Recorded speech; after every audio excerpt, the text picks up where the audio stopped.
Right now at noon, the death of an Oklahoma teen has many area residents holding candlelight vigils. And we've got a warm and windy day across the area ahead of another warm and windy day with big changes on the way. We'll look at your forecast coming up. And what vets say about staying on top of your pet's dental health. The 4 states' most watched news starts now. Welcome to the KOAM News at Noon. I'm Anthony Saviello. The death of an Oklahoma teenager after reportedly being jumped by 3 other students in a high school bathroom has people all over the area putting together vigils to remember Nex Benedict. Samson Tamajani has more. Nex was a fiery kid. Memories of jokes and joy echoed through Owasso's Redbud Festival Park Sunday. He had so much pain in his life. There's also the heartbreak that's permeated through much of this town and Oklahoma since Nex Benedict's death February 8th. The high school sophomore, who identified as non-binary, was reportedly jumped by 3 other students in the girls' bathroom one day earlier. That environment can be love, or that environment can be hate. Owasso High School parent Anna Richardson didn't know Nex, but knew the community needed a safe place to mourn them and organized Sunday's vigil. I'm a mom, and our community that I live in and that I'm a leader in lost a child, tragically, and that child's life needs to be honored. Richardson believes that there's a justified time and place to call for political action and criminal accountability in light of Nex's death, but says that this night was about love for Nex and acceptance for those like them. I just want you to know that everything that you're feeling is okay. Olivia Gray, founder of Northeast Oklahoma Indigenous Safety and Education, wants it known that Benedict, a Choctaw Nation citizen, could have been any gender nonconforming child. She wants parents and kids alike to understand Sunday's message of spreading acceptance. I think that part of it, and that just being a mom, that empathy and that fear that every parent has, like it pulls my heart out personally, you know. I think any parent would feel that way. Yeah, we've had ourselves a relatively decent day, a cool start, but above average out there. And then we saw the clouds start to roll in. Earlier this morning, MoDOT camera 32nd and range line was looking pretty good. And honestly, we'll still see some peaks of sunlight out there. We're not going to be completely cloudy, but we will start to go mostly cloudy. Same view from our camera on the Cornell Complex downtown Joplin from this morning as winds began to pick up, and they'll continue to gust out of the south through today, upwards of around 25 miles an hour. Yesterday started at 47, made it to 74 when we should have been at 32 and 53. And look at this, 1 degree shy of the record back in 1981. And we're going to continue to get warmer yet, if you can believe that. Take a look at the trend. We were in the 60s Saturday, 70s. We're going to go upper 70s today. We're talking some low 80s for our Tuesday. And then we have that cold front coming in, and that's going to kick us below normal by about 10-15 degrees out there, falling back into the 40s across the area. And the overnight lows in between, yeah, you don't want to know about them, but we will tell you about them. And of course, Mother Nature loves to throw curveballs at us. Tomorrow into Wednesday, going to be one of those big ones. So make sure you download the KOAM Skywatch weather app. It is free in your app store of choice. And of course, you can keep the latest weather headlines, information, radar alerts, everything right there in the palm of your hand. We're going to talk about those big changes, big temperature swing, and the precipitation that's going to come along with it in your full forecast here in just a few more minutes. Anthony?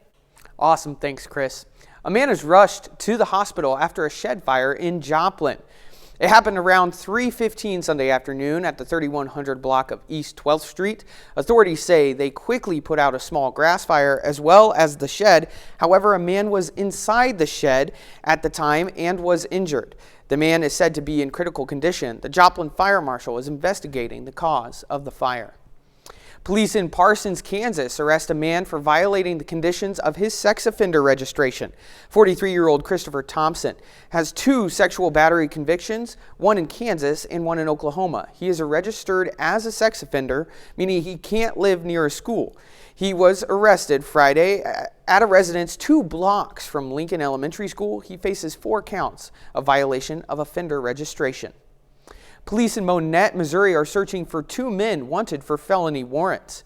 The Monette Police Department posted the mugshots of Dakota Morgan and Andrew Irwin to social media with the message, "Please share and make them famous." Authorities believe the pair are residing somewhere in Monette. If you have any information on their whereabouts, you are asked to contact the Monette Police Department. Coming up on the KOAM News at Noon, why doctors are urging women of color to get mammograms. And later, we're making toasted ravioli dinner in the Mr. Food Test Kitchen. Stay with us. Health experts are sounding the alarm over black women and the impact breast cancer has on them.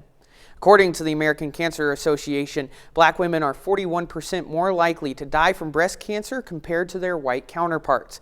Health officials say genetics is a reason why the mortality rate of breast cancer is higher for black women. Experts reiterate, early detection saves lives. If you feel something is wrong or in pain, it's encouraged to call your doctor and get in for an appointment. A clinical trial is underway and is hoping to find a new treatment for a deadly form of heart failure. Dominique Newland has more. Medicine, as we know, keeps advancing. And now, a possible solution for a generally untreatable form of heart failure nicknamed HuffPuff. 60% of patients affected by HuffPuff are women, Janet Lang included. With that fluid in the lungs, I had pneumonia. And then things in the fall of 20 just settled down. Things settled down for Lang after being introduced to the clinical trial at the Arizona Arrhythmia Research Center, one of about 60 study sites conducting the trial worldwide. We implant this device in the intra-atrial septum, which is between the left and the right upper chamber of the heart. And it makes an 8-millimeter hole, which allows decompression of the left atrium. The device is implanted through an IV with a needle instead of making an incision. Lang says she used to be extremely short of breath, not able to take daily walks. But during the trial's walking test, she started to notice something. And those first couple of months, I was like, do I have to complete this? Yes, you do. But by about the 6th month, I could just do it like, oh, this is easy. So that told me that something was significant had changed. Her doctor overjoyed that the trial that first started as a concept now finally becoming a reality. The intra-atrial shunt device is sort of cutting edge for people with this kind of a problem. And the success of the intra-atrial shunt device is just the beginning. It'll open up new doors for more research, more innovative tools, which will help us in our fight against heart failure. If your pet's breath is extra stinky, you may not want to ignore it. Dental problems are the #1 health issue for pets, and neglecting their teeth could have even bigger consequences. Pet owners love and care for their animals like children, grooming them, taking them to the vet for checkups, but oftentimes owners neglect their four-legged family members' dental care. If we're not staying on top of our dog or cat's dental health, we're basically setting them up for dental disease. February is Pet Dental Health Month. A staggering 80% of dogs face the risk of dental disease, and 70% of cats will experience dental issues in their lifetime, making this the perfect time to remind owners about the vital role dental health plays in animals' overall health. Plaque and tartar buildup causes gingivitis, inflammation of the gums, that then loosens the tooth roots, can cause tooth loss, and it'll also, as you would expect, a lot of pain and discomfort for our pets. The other big concern is with that state of infection and inflammation, that's when bacteria can enter the bloodstream and go around their body, causing issues with their heart, their liver, or their kidneys. Veterinarian Dr. Danielle Bernal says it's important for pet parents to brush up on their pets' at-home dental care, and that starts with setting a daily routine by either brushing your dog or cat's teeth with specialized pet toothpaste and toothbrush, or a simpler option, giving them a dental treat. But the key is consistency. Create the same time you brush your teeth, that's when your dog gets their dental chew. Same with your cat. You know, it's a morning and night. You want to split those treats out over twice a day, but try and create a trigger that reminds you. A pet's gums should be examined by a vet at least once a year, but Dr. Bernal says if you notice their gums look red and inflamed, they have really bad breath, or their behavior changes, you should take them to be checked out immediately. Still to come on the KOAM News at Noon, Mr. Food. This isn't your ordinary ravioli covered in red sauce. Just wait until you see how we fancied it up for our new weeknight favorite.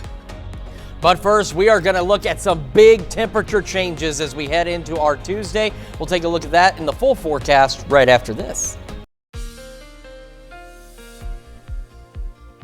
Welcome back to the KOAM News at Noon. So after a relatively decent start to the day, chilly for some of us, we are already on the way to a beautiful but breezy Monday across the area. MoDOT camera 32nd in range line from earlier this morning showing us plentiful sunshine, but the clouds, of course, increasing through the morning, and they'll continue to do so, but we'll still see some sunshine here and there. Our camera on top of the Cornell Complex, downtown Joplin. Again, earlier this morning, just a few clouds out there, but they've begun to increase along with the winds out there as well, as they'll be gusting out of the south upwards of 25 miles an hour. Tuesday morning through the evening, we have fire weather watches for Greenwood, Elk, Chautauqua, and Washington counties out to the west, because tomorrow's winds are going to be even gustier. But even if you're not under this watch, even if when we get into tomorrow, if we get red flag warnings, if you're not under one, we still strongly discourage any outdoor burning, because across the area, it's going to be quite breezy. Through the evening, some of us will get a brief pause in the gusty winds. It'll be a brief pause, but you'll get one. But the rest of us still dealing with winds upwards of 25, 30 miles an hour. And heading into our Tuesday, as you can see, winds begin to spread across the area, still out of the south-southwest, but now they're gusting upwards of 30 to 40 miles an hour across the area, which is why we absolutely discourage any outdoor burning out there. And then we get the cold front. So along the front itself, the winds are a pinch calmer. Behind it, now they're out of the north, gusting 30 to 40 miles an hour, and ahead of it, they're still out of the south-southwest, gusting 30 to 40, and then you get into this lull right in between as that front rolls through, and it'll stay breezy overnight tomorrow into Wednesday morning. It won't be until Wednesday afternoon that these winds will let go of us across the area. On top of that, we have those big temperature changes. Now, for the rest of today, we're looking relatively good. Again, mostly cloudy skies.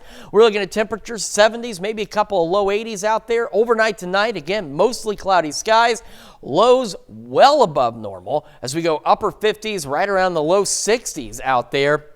Most of our Tuesday is going to be decent, breezy, mostly cloudy, but again, as you see on the future track, we'll get peaks of sunshine out there, and our temperatures even warmer, a lot more lower 80s across the area. Then here comes that front right here. And the good news is at this point, that severe weather threat that we've been monitoring for tomorrow has been shifted well to the east. I mean, we're talking far to the east, and we'll take a look at that here in just a moment. But as you can see, even with the frontal passage by 5, no major activity. We could still see some isolated showers, maybe a couple of thunderstorms as we head through the evening. And then as temperatures fall, a few snow showers, maybe a little wintry mix will be possible out there as well as those temperatures begin to fall into the 20s. So we're talking a 50 to 60 degree drop in temperatures. The severe threat, now we just have this light green, and only for Missouri, extreme northeastern Oklahoma, and Arkansas, and that's just for general thunderstorms. Even this was further west yesterday,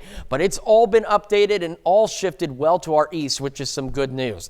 For the rest of today, again, upper 70s for our highs, mostly cloudy, those south winds gusting to 25 miles an hour. Tonight, lows upper 50s, low 60s, still gusty winds out there and still mostly cloudy.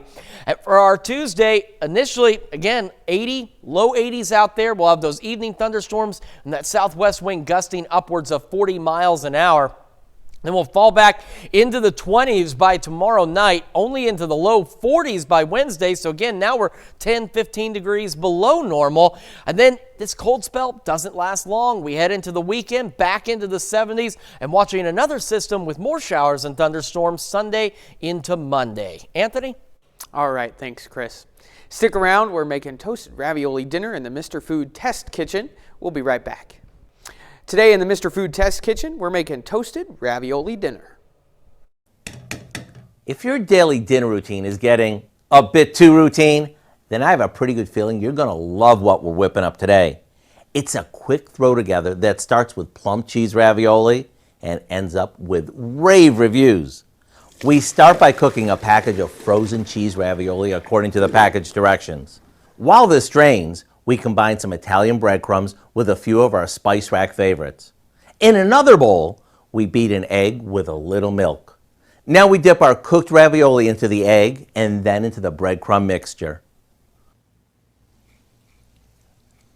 Once they're coated, we fry them in a bit of vegetable oil until both sides are golden. And rather than serving these with a red sauce like normal, we'll toss them with some fresh spinach, along with some cherry tomatoes, and a homemade sweet and sour walnut dressing. Does this ever look good or what? With each bite, you get the crunch and the cheesiness from the ravioli, the freshness from the salad, and the tang of the dressing. If you want to get out of your boring dinner routine, just look for Toasted Ravioli Dinner on our website. I'm Howard in the Mr. Food Test Kitchen, where today we found a change of pace kind of way for you to say, ooh, it's so good. You can find this recipe along with a lot more good food from the Mr. Food Test Kitchen online. Just go to our website, KOAMnewsnow.com.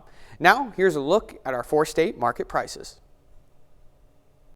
We've got ourselves a warm day today and tomorrow. Cold front comes through, significantly drops our temperatures, and we'll fall back into the 20s for our lows with some evening thunderstorms and maybe even a few snow showers, but they won't add up to much out there.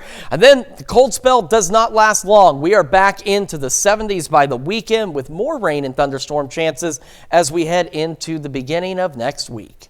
Wow. Yeah, going to be shaping up to be a beautiful day. Already is a beautiful day. Yeah, today. but then a high of 80 on Tuesday and a high of 42 Drops on right Wednesday. down.